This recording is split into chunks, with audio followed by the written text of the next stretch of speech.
Hello and welcome to this special episode of the Fools on a Hill podcast. I'm Cal and I'm joined by Hi, Yanni Cal. and Liam. Hello, Hi, Cal. boys. Hi, Carl. Hi. And today we are here to celebrate the 20th birthday of Rockapa's BT Dubs, also known BT as Dubs. Red Hot Chili Peppers, with the album By the Way. Play the jingle.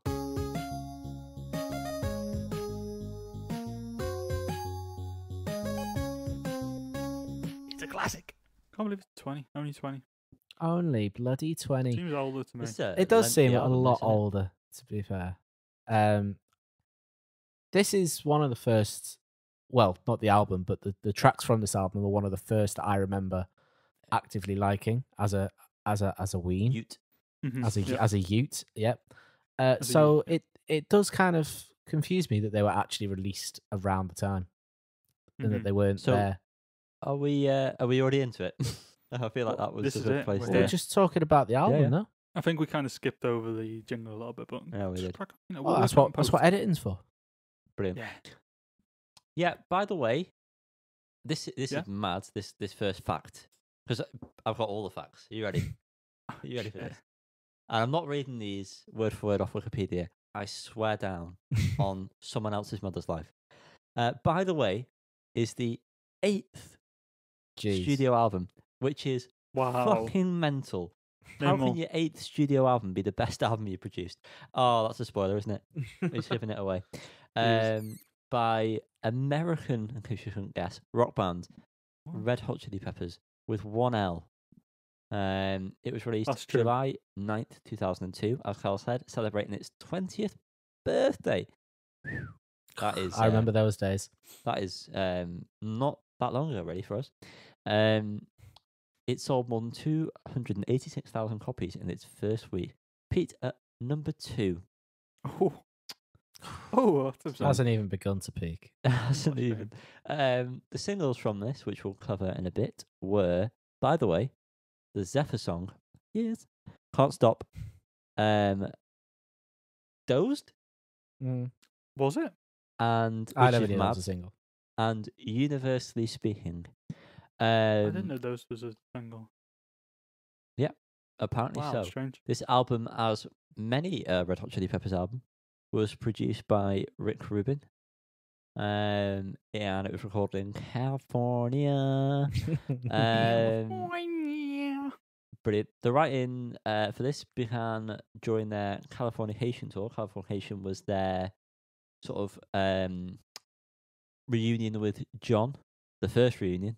Fucking hell. How many reunions has guy John won, eh? Fucking hell, John. And we're going to talk about it. So sorry, I've not- before sorry to just throw in here. Go on Before then. Californication was 1 Hot Minute. Yeah. That doesn't seem to. That doesn't seem to lead. That's not right. Yeah. Thanks, Tim. Something doesn't feel right about that. Okay, I'll take it. You'll take it.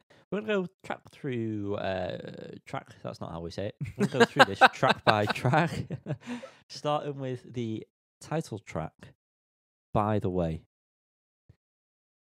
Boys, I mean, this is a way to This open an is- album, isn't it? The song Isn't it is- just stonks? It's just a massive tune. Flea, as ever, is on top form, but particularly in the breakdown. Yeah, that is one Flea I wouldn't bat away.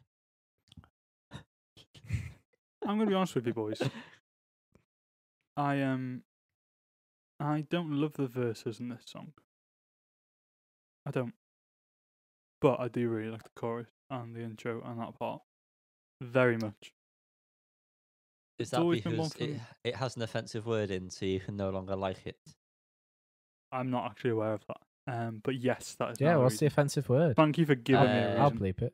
Another word for a lesbian that's not very nice. Oh. A Okay. reclaimed word, though. Is that right?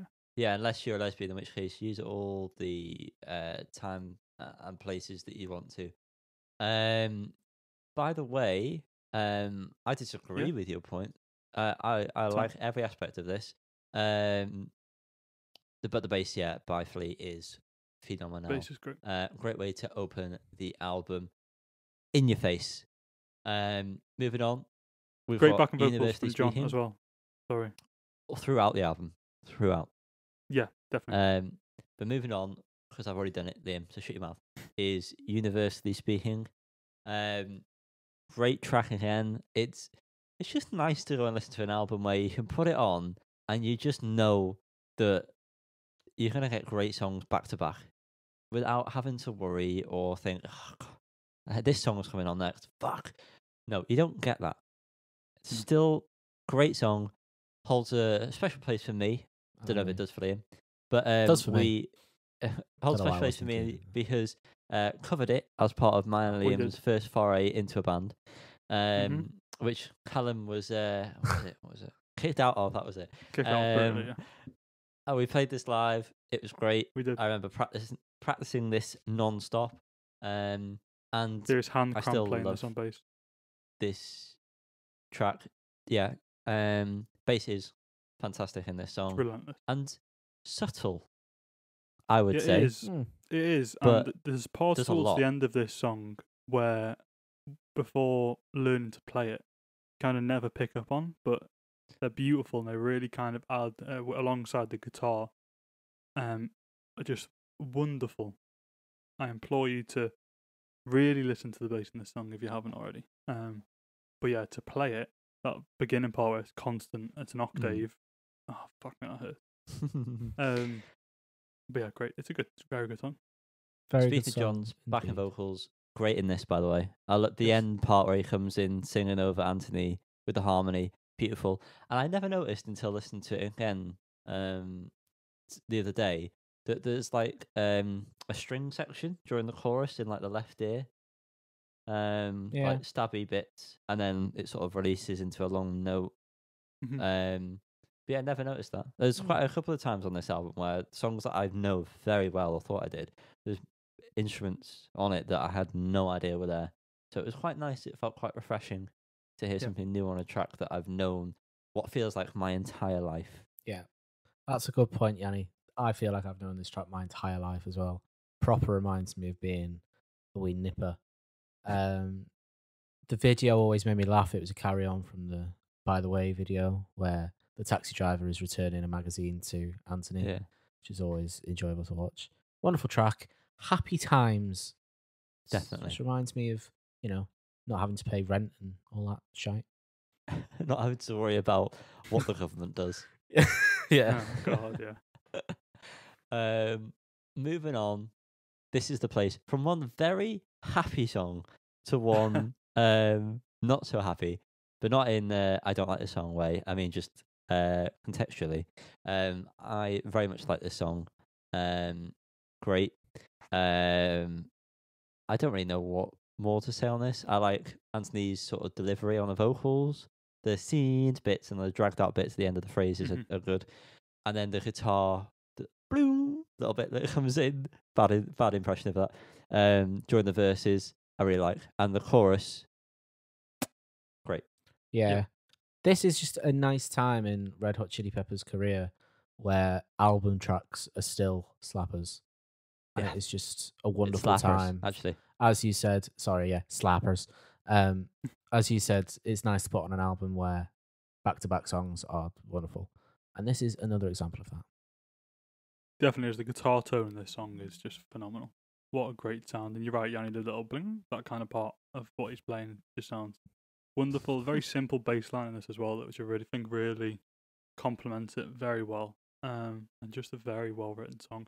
I have to be honest, this song and the next two, that 3-song chunk, in my head was like way further down on the album. Yeah. Same. Like possibly like song like 9, 10, 11 or something. And I was very confused when listening to it. And even looking at it now, it just doesn't look right for some reason. But I don't know what's happened that kind of. What is that next song, Liam? That next song is the best Red Hot Chili Peppers song, in my opinion. And that is Dosed. Honestly, this song gets me every single time. There was like 3, maybe 4 different guitar parts going on at Yeah. once, and the bass and the drums kick in. Oh, wonderful! One of the best vocal performances I think by Anthony Kiedis, and wonderful backing vocals from Mr. Frusciante. Just phenomenal song. Yeah. Well, Liam, you've done that word for word, mate. So Yeah. I unfortunately I've didn't really hear this song all the time of day when I first started listening to Red Hot Chili Peppers, like properly, which would have been end of high school when you bought like the Give It Away record. No, Blood Sugar, Sex Magic record. Sorry. But yeah, coming back to it now, because it's still fresh to me, it's just even more special. Like it's so good. Like you say, the guitars alone, I could listen to 5 minutes of just that. It's just so perfect. But yeah, And the last chorus, when like Frusciante's really going for it, the vocals and stuff, and then it goes into that guitar line where kind of like a solo outro kind of thing. If you could just get that little, like, I don't know, minute and a half, whatever it is, and put that in a vial, I'd fucking pump that shit in my body every single day. I'm telling you right now. Telling you now, what a moment in life. it Moving is a on, great that's me. track. is the song "Don't Forget Me." Bass intro to this one. Very nice power chords. Nice change for the album at this point. And I feel like the drums are a bit more technical than most Red Hot Chili Peppers songs. They're not really like difficult. I mean, A but bit more like considered. yeah, Not just kind of definitely. like going for some sort of funky beat. He Mm. actually feels like it's trying to complement the And music a it lot more. feels like something builds. You've got John's guitar creeping in, like picking, and Incredible, Anthony's sort of build up vocals. Great. He really shines on this, Anthony does. Yeah. As well as everyone else, to be honest. But particularly since you mentioned it, I've noticed it thinking back and then listening to it now as we're going through it. Anthony really does this was stand out my a lot in other. this. This and Dose were my 2 kind of Anthony Kiedis standouts ever, probably. But yeah, no, I think this song's great. That build up, as you mentioned, is phenomenal. When John comes in with that very kind of simple, just like hammer on kind of guitar line, and then that chorus just feels so powerful. And I don't know if it's the first, like at some point in the chorus, there's like a bass line that just like Flea does like a do do do do do part. It just sounds beautiful. But yeah, I think this is a very underrated Red Hot Chili Peppers song. I mean, it's easy to be because they've got 60,000 songs, but this is like kind of right up there for me. I think this is. And Oh, go on. You tell me Sorry. that I fucking take ages for Sorry, 2 no, points. it's just because I'm listening to it and it just got to the part, and the way the bass ends the song very kind of abruptly. Really love that. I don't know why. I really love that. Anyway, sorry, go on. I think this is John's guitar highlight on the record for me. I think his riffage in this track is just tip top, mighty fine. It made me feel really emotional. I don't know why, but it just did. Powerful song. I love it. It is powerful. It is. It is, yeah. Moving on to a song I had no idea was on this album. I'm not gonna lie to you. I kind of had the I similar... associate this with like Scar Tissue era. I don't really know why. Yeah, I know Well, what you mean. I know what you mean, but for me, this song just feels like it's in its own bubble, and like has just always existed, just somewhere, just floating about. Like I can't describe the way this song makes me feel without getting 100%. too cheesy. No. Like It it's gets one you of my there. favorite songs ever. Always will be, probably. But just like I say, it has felt like it's always existed, and it just Always will. I genuinely, I'm struggling, as you can tell, to describe how I feel about this song, other than it's just great. Yeah. And I don't think I'll ever tire of it, ever. I'm exactly the same, mate. It sounds fresh even now, but it reminds me of being in my auntie and uncle's house in Uxbridge, well Hayes, but in London way, being proper tiny, And well, just in case they listen, I don't want them to think I don't know where they lived because I did. What's their exact address? Well, they now live in Wales, so that's fun. Come down, babe. Yeah. But yeah, it just reminds me of being young, and it every time I listen to it, it just takes me to another level, man. Yeah, I to go back to your first point, Callum, I agree with what you're saying. And it kind of ties into what Yanni was saying. This kind of exists on its own. It feels like I actually always thought of it just as like a non-album single track for some reason. I don't know why. But possibly just some mixture of both what you're saying. But yeah, in terms of what you mentioned before, kind of about riffage on the last song, for me this is like a peak Frusciante guitar line, unbelievable. And no one's mentioned yet the screaming at the end of the song from Frusciante. That back in is just incredible, and every time we get to that point, it's like hairs on the back of your neck stand up kind of thing. Wonderful song. This is to me. This is I'm going to spoil it. Like peak Chili Peppers. Yeah, I agree. I think that's fair. Yeah, it's just incredible. I don't. It feels like something that couldn't ever be replicated again. Yeah.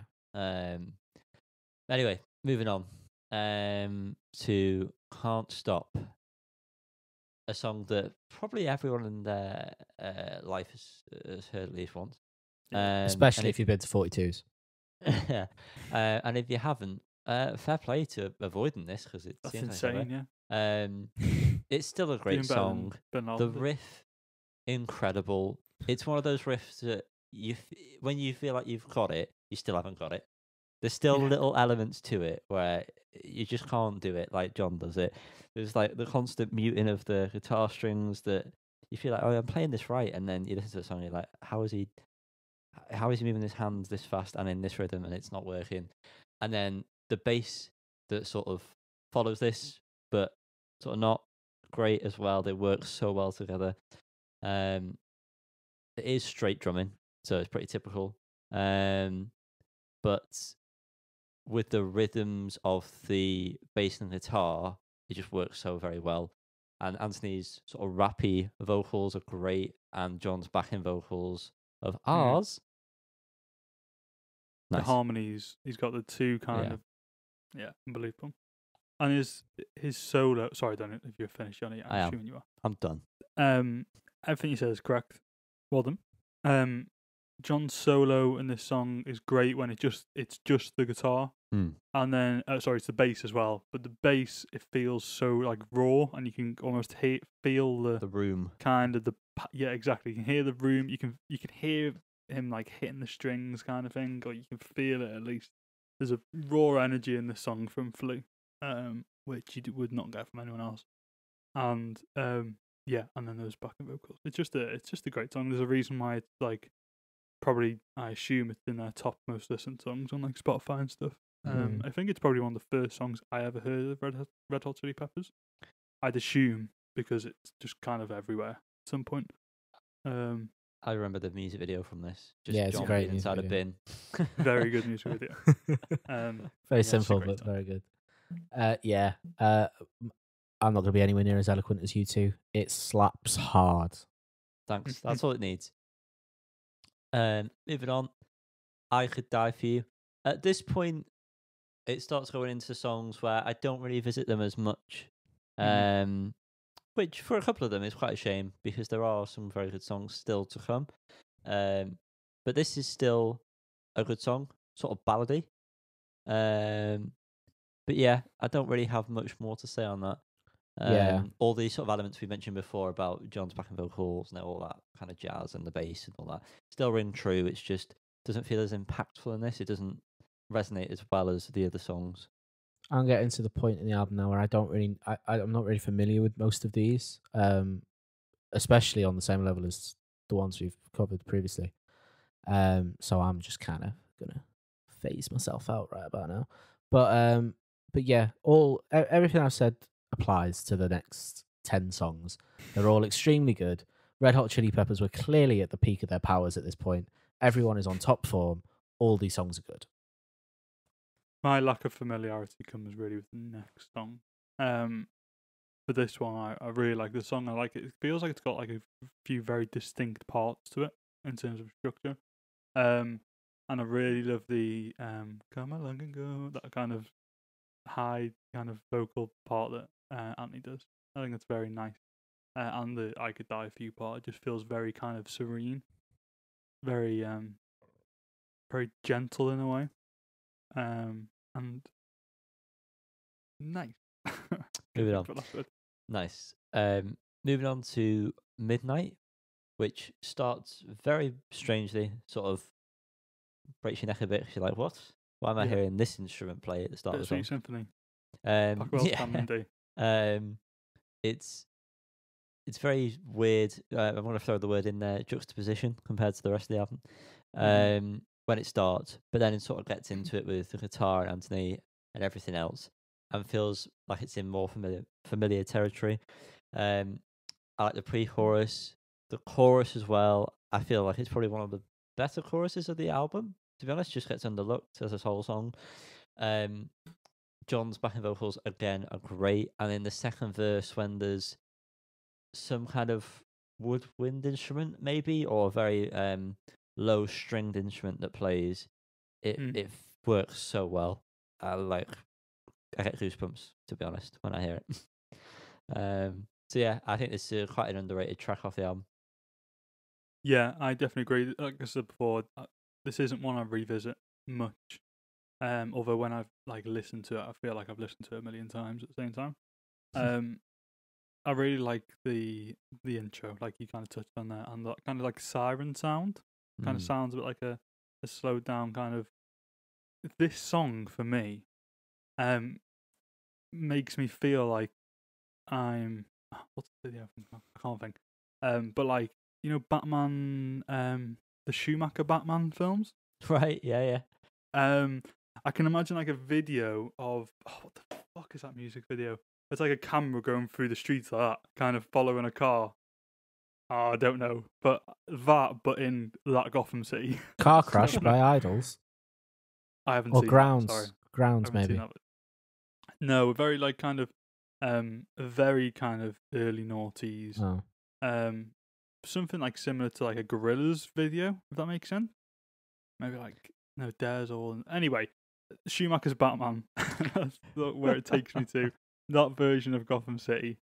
I don't know why it takes me, but I think it's a great song. Anyway. Okay, moving on. Throw away your television. This feels like it was maybe a leftover from the Californication sort of era of songs. I'm getting like all around the world kind of vibes from Yeah. it. I I love the song, still great. And there's a weird like harmonica part that comes in, which seems very left field. Yeah. But works perfectly for the actual track. And yeah, it feels like it's not really, but it feels like old Chili Peppers, done in a modern setting. Even though it's not early Chili Peppers, obviously, because that's completely different. But early with John kind of style. Yeah, I completely get what you're saying there. And I really like the kind of harmonica sound and also the digital kind of glitchy sounds towards the end. Whatever that is, I assume it's actually just guitar with a kind of effect on. But yeah, this is one that like I know it sounds stupid, but I'll never skip this song. Yeah, if it comes on. Same. Like and many like of these other songs, I might, but I kind of always feel like I have to listen to it.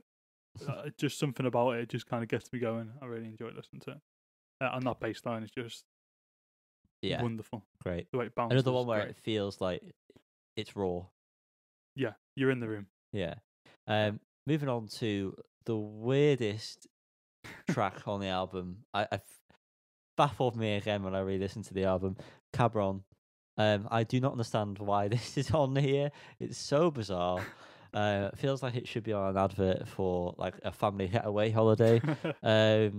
It's just so strange. It's not a bad song. I just feel like it shouldn't be on this album. It should just be its own thing for a television thing that they've done. Really. Yeah. It's just very strange. Yeah, it is very strange. For me, I imagine it as part of like a movie trailer, and it's like a young boy and a young girl, and it's like based on some sort of teenage love or something. That's how I see it. Some sort of montage video. But yeah, you're right. It's random, very random. This is a pretty long album. Maybe they could have cut that one. or it could have been a B-side or something. But Mm. I still enjoy listening to it. To be fair. Moving on to Tear. Yep. Or Tear. It's Tear. He says Tear in the It says black and white. Tear. Record, one of these ones that I'm not really too fussed on, just because it feels like it should be a closer, but then isn't. It's like an awkward place on the album. I say it feels like a closer because it's slow and it's long. Mhm. That's my reasoning for it being a closer. But then just isn't. So it just sort of feels like in a weird place because it's not even in the middle of the album. So yeah, it's all right. I feel like there's better moments like this on the album though. Yeah, I think there's some good moments within this song. There's like kind of guitar lines and stuff, and vocal parts. The kind of, I guess, there's a chorus part is nice. I don't know if it is a chorus. I don't feel like I know the song well enough, but and I really like the harmonies from Frusciante. Really good on this song. But yeah, you're right. It's a bit of a strange one, where it's supposed to live on the album, but it lives here From in one number strange 12. one to another strange one. On Mercury. Not a fan of this. It fits in the same kind of vein as Cabron, where like it just doesn't seem right on the album at all. Feels like it should be a B-side to a single or something. Like it's just very odd. I've not got much more to say other than that. Yeah, we're running into the same issue as Pound Mutinia's new album, Last Night in the Bitter Sweets, covered on episode 71. Check it out now. Yanni will put the thing here. You pricks, I hate you. It's up here somewhere. It's in the corner, isn't it? Anyway, it's I feel like really the last couple songs and the next couple of songs, well, pretty much anyway, could have just been pulled from this album. Make this like a 12-song album would have been fine. I don't think he'd have missed out. I don't think he'd have missed out on much. I do think there's still good tracks. There's still better than these last couple of songs. Are still better than the new album. Defo. Pretty much in its entirety. But yeah, maybe a little bit of a cut here could have been. Yeah. Well, saying that though, next song, Minor Thing. Well, yeah. What a fucking bop. Mhm. Love the song. This is one that kind of. Well, not that I wasn't enjoying the last few, but this is the one where I kind of re-piqued my interest. Chorus is very good. I'm a fan of this one. Yeah. I mean, there's something so infectious about the start of this and then Anthony's vocals and the lyrics. You just immediately get hooked. I don't see how you can not, to be honest. It's just great. Yeah, definitely. It's a very like relentless song. It kind of doesn't give up.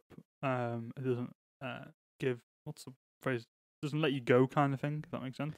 Yeah. And it keeps you hooked through the whole thing. You're right, it hooks you from the second it starts and then keeps you going. And the outro's very nice as well. I like with the guitar and everything sort of swirly sounds nice. Yes. Then we have Warm Tape, which again is one that I haven't really spent much time on. Interesting sounds at the start of it. And it's an alright track. Again, feels like it might be a good ender, but yeah, I don't know. Again, a weird place. I feel like it's put, especially after Minor Thing into this. I don't know. It's just strange. Yeah, I agree. I don't have much more to say other than like I really don't feel like I know this song very well because I probably always skip the last one, a few songs before this. And you're right, it kind of could fit as a last song, but there's a very clear reason why none of these other songs have been a last song. Very true. Because the last song, Yanni, what is that, by the way? It's Venice Queen. That sounds like a good name for an end song. This song is masterful. Yeah, is the word I'm going to use. That's what I'm going to say. No, it's unbelievable. Like the guitar part, the guitar tones, the very simple bass, everything in that, the vocals, everything, the drums. I'll mention them as well because that's the only thing I didn't mention. In that build up, is just like wonderful, and then when it just stops, kind of seems randomly. And then we move into the second part of this song where the acoustic guitar kicks in. Wow, mind blowing. Imagine hearing this song for the first time. incredible. Incredible, like you say. Yeah, that intro is phenomenal. I feel like because I've seen them perform it live, like on videos online, that Mhm. there is like 4 different guitar parts that he's doing just to create atmosphere. Like there's just Mhm. sort of breezy sounds. There's a tremolo effect that you get on one side Yep. of your ear, and then the picking of the guitar that's like the main part. It's great, and like you say, The that Slane Castle video is the yeah, one we that want might for. be it. And but yeah, then that stop. You think it's over, but then oh no, kicks Yeah. you in the face with that acoustic, and it's just fucking great. What a way to end this album. And the It's review. I was just gonna say it's really that's how you write a 6-minute song. Yeah, If you don't do a song more than 4 minutes or something, that's how you do it. mhm, But yeah. definitely. Very good, boys. Wonderful. I have some questions for you. I will also partake in answering. Has this album aged well? Mostly, I think. Yeah. Yeah, mostly.